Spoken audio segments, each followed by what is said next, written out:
Hello mga kasandok, magandang araw sa ating lahat kung saan man tayo sa mundo. Magandang araw, magandang gabi, magandang umaga sa inyong lahat.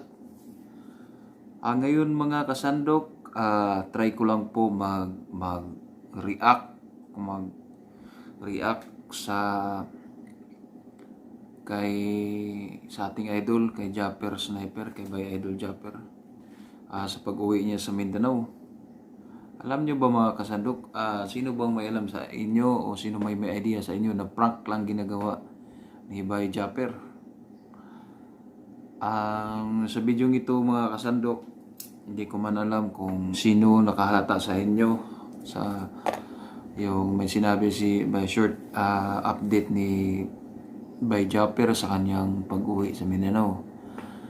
May 4 na bagay akong napansin mga kasuword na prank lang po talaga ang ginagawa ni Bay Japper. Umpisahan ko na po mga kasandok, mga kasuword dyan. Try ko lang mag-reaction video. Hindi lang po kasi ako marunong mag-insert ng video sa layer. Trying hard po talaga. Ito na lang ginagawa ko.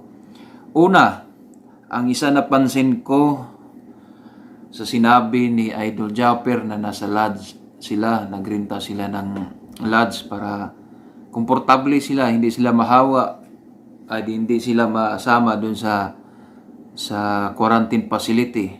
Ito ang sinasabi ni Bay Japper na nagrinta lang sila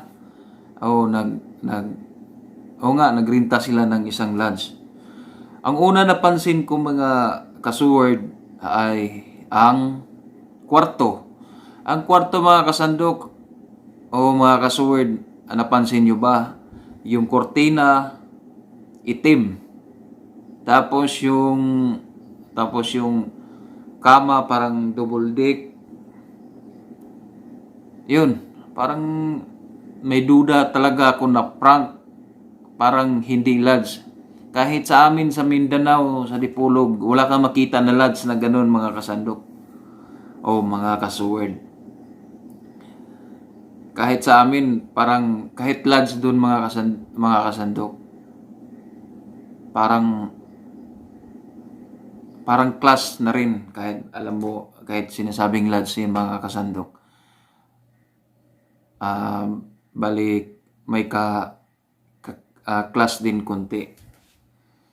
Pangalawa mga kasandok, mga kasuword, ang napansin ko, isa doon ang unan. Alam nyo ba mga kasandok, kahit sino ba sa inyo dyan na nakapasok ng lodge o hotel, ang unan ng isang hotel ay colorful. Napansin ko po kasi doon mga kasandok, yung hinigaan ng panganay niya, parang kutob ko talaga mga kasandok, mga kasuword, na isang prank ang ginagawa ni Bay Japper. Alam nyo bakit? Sa unan pa lang may kutob ako na parang hindi tulad, so parang hindi to ganito. Parang nasa isang bahay lang po talaga. Yun. Excuse. Yun ang isa sa napansin ko mga kasandok, mga kasuword dyan. Yun. Parang kinutuban ako. Pangatlo mga kasandok, mga kasuword, ang sinasabi ni Bay Japper na nag-text lang siya sa utol niya na magpapaload siya. Ito mga kasandok, mga kasuword, kung kayo pupunta ng probinsya o sa isang lugar o mag-arkila kayo ng isang kwarto, isang hotel o lodge, alam ko ang isa sa tinatanong nyo, ang tinatanong nyo kung number 1, lalo na sa panahon ngayon na parang hindi tayo mabuhay kung walang internet. Bali, ang isa sa tinatanong natin sa may-ari o sa management kung may wifi. Yan mga kasandok, tandaan nyo, wifi. Yun din po ang isang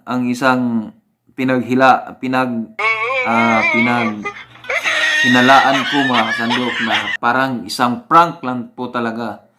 Kasi hindi ako maniwala mga kasandok na walang wifi sa isang lodge o isang hotel o yung pinagpahingahan nyo na isang lugar. Isa po talaga dyan mga kasandok para komportable ang isang guest o mga customer. Ang isa po talaga dyan pinagano nila mga kasandok ay wifi para mabilis makahila ng guest.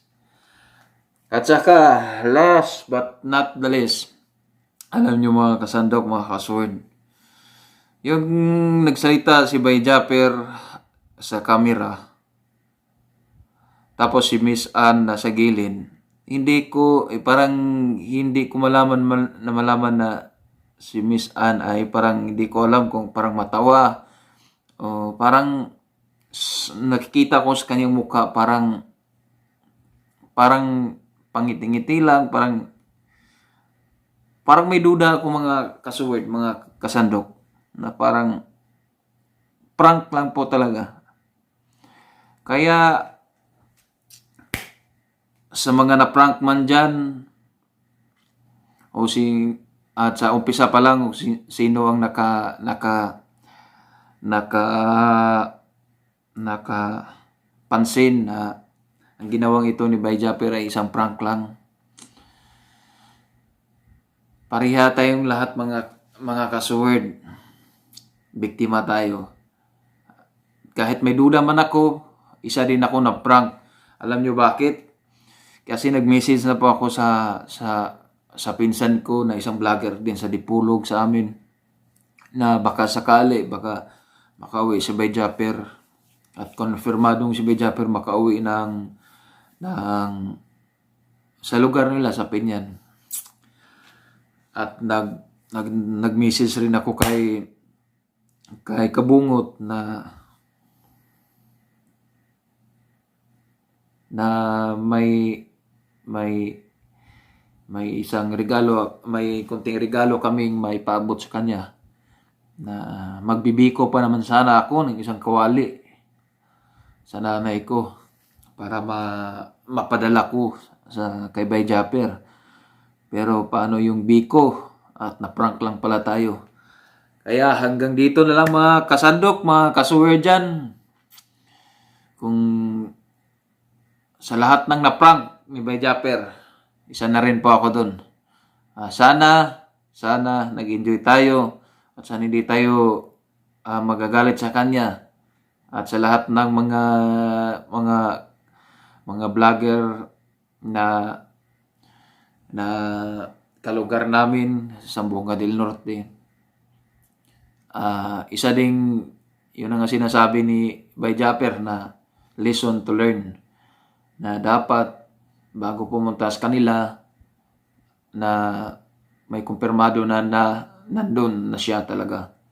Kaya hanggang dito na lang po mga kasandok, mga kasuword. Sana nag-enjoy kayo sa aking munting reaction video. Kahit wala man lang nakita kayo dyan na sinusundan natin na layer na ano man. Pero sinubukan ko pa talaga na mag-react sa Mindanao update ni Bay Japper.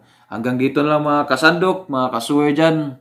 Patuloy lang ang buhay, laban lang po tayo kahit na anong problema ng ating dinaranas ngayon.